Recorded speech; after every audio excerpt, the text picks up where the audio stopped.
Sehingga selama ini itu kan kayak tarik-menarik antara presidennya Prabowo atau Muhaimin. Nah sekarang sudah legowo, oke presidennya Prabowo. Kelihatannya Gerindra juga tidak yakin betul kalau hanya tetap berdua mencoba jajaki dengan Demokrat. Siapa tahu nanti Demokrat mau bergabung di situ. Menjelang Pilpres 2019 itu berarti apa?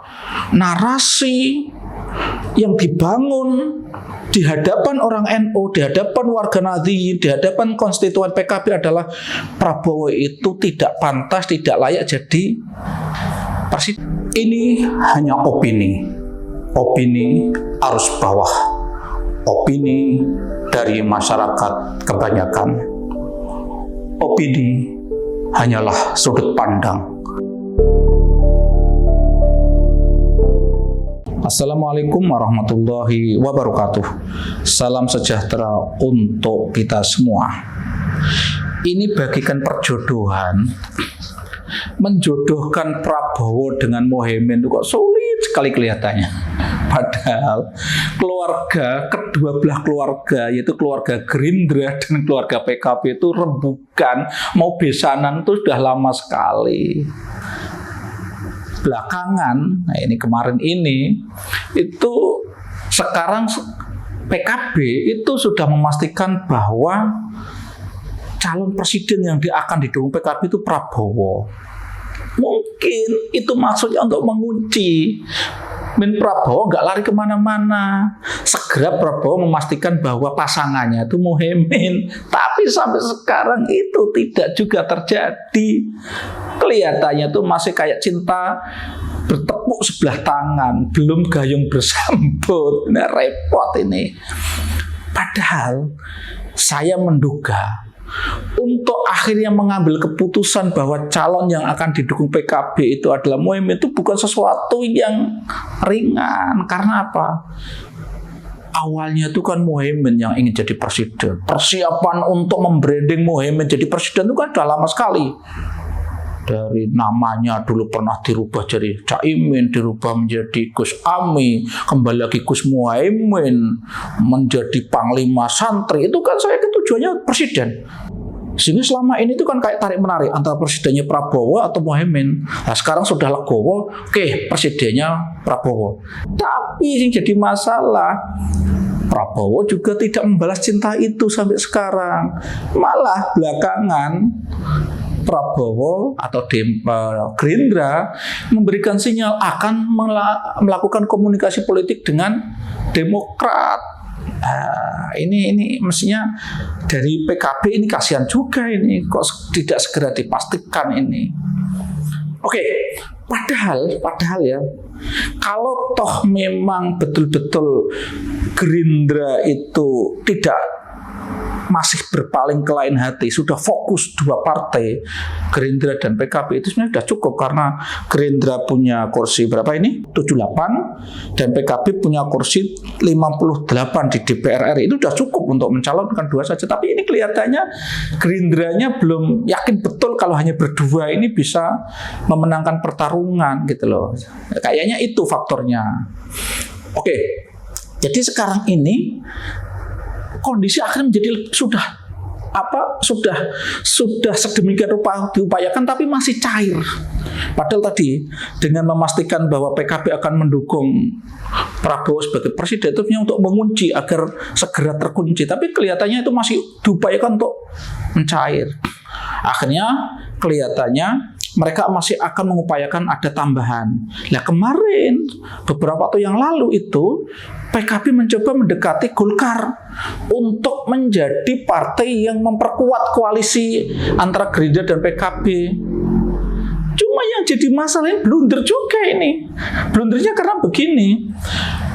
Kursi yang dimiliki Golkar itu tidak hanya lebih besar daripada PKB, tapi juga lebih besar dari Gerindra. Karena kalau Gerindra tadi punya 78 kursi, bahkan Golkar itu punya 85 kursi. Ini tentu kan sangat kecil kemungkinan kalau Golkar hanya jadi pembira di koalisi ini. Ya, kemarin kan dari PKB mewacanakan kalau ini terjadi berarti presidennya Prabowo, wakilnya Muhaimin, dan Golkar menjadi ketua tim sukses. Itu apa? Maka beberapa orang mengatakan apa ini tidak menghina Golkar gitu loh. Maka ini akhirnya kayaknya masih sulit ini untuk terjadi koalisi ini. Nah, kemudian kelihatannya Gerindra juga tidak yakin betul kalau hanya tetap berdua mencoba jajaki dengan Demokrat. Siapa tahu nanti Demokrat mau bergabung di situ. Nah, lagi-lagi nggak tahu apakah nanti kalau Demokrat lari ke sini, apakah Demokrat juga tidak pasang tarif untuk jadi wakil presiden.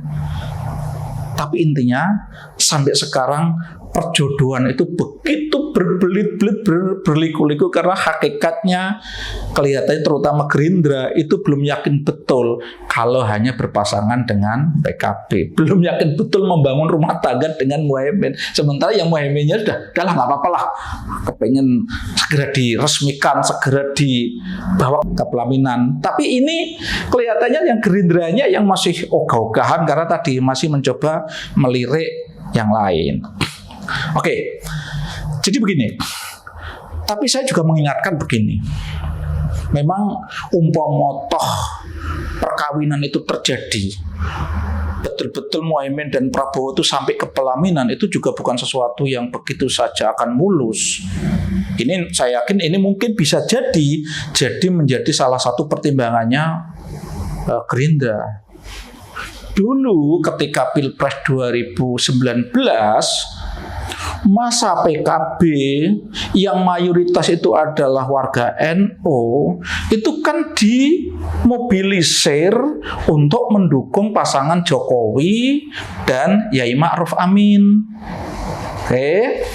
Padahal sementara itu pada waktu itu posisi lawannya adalah Prabowo yang pada waktu itu berpasangan dengan Sandiaga Uno. Nah, artinya apa?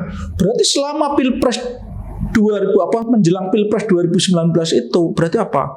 Narasi yang dibangun di hadapan orang NU, di hadapan warga Nahdliyin, di hadapan konstituen PKB adalah Prabowo itu tidak pantas, tidak layak jadi presiden. Yang dibangun narasinya sangat pantas, sangat layak dan harus didukung adalah Jokowi dan Yai Ma'ruf.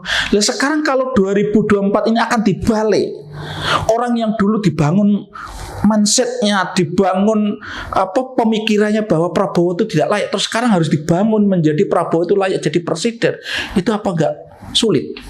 Ini menurut saya akan jadi masalah tersendiri. Akan jadi masalah tersendiri untuk merubah. Bisa jadi nanti memang pendukung PKB atau warga NU tidak solid. Apalagi kita ketahui Muhaimin itu sedikit ada problem komunikasi dengan pengurus NU yang ada saat ini yang dibawa ke kepemimpinan Gus Yahya.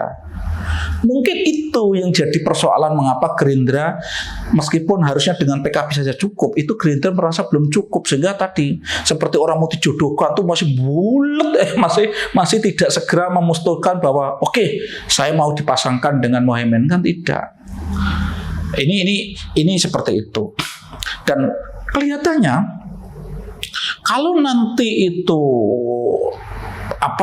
Gerindra tidak juga yakin berpasangan dengan PKB atau dengan Muhaimin, bisa jadi nanti Gerindra itu secara berbagai hal itu lebih nyambung kalau dengan Golkar, karena Prabowo itu basisnya juga dulu Golkar, gitu. Jadi kemungkinan mereka satu frekuensi itu besar. Sementara dengan PKB, dengan santri, ini terus terang ya perlu penyesuaian. Meskipun di Gerindra juga ada beberapa orang NU di sana. Dengan Demokrat, itu kemungkinan juga ada sambungannya. Karena apa? Prabowo berlatar belakang militer, ya toh. AHY juga berlatar belakang militer. SBY sebagai patron besarnya, ya toh, patron besarnya di Demokrat itu kan juga orang militer, nyambung. Jadi khawatir saya nanti komunikasi, komitmen yang sudah dibangun Gerindra dengan PKB jauh-jauh hari itu dibuyarkan, kalau bahasa orang Jawa Timur, diabaikan.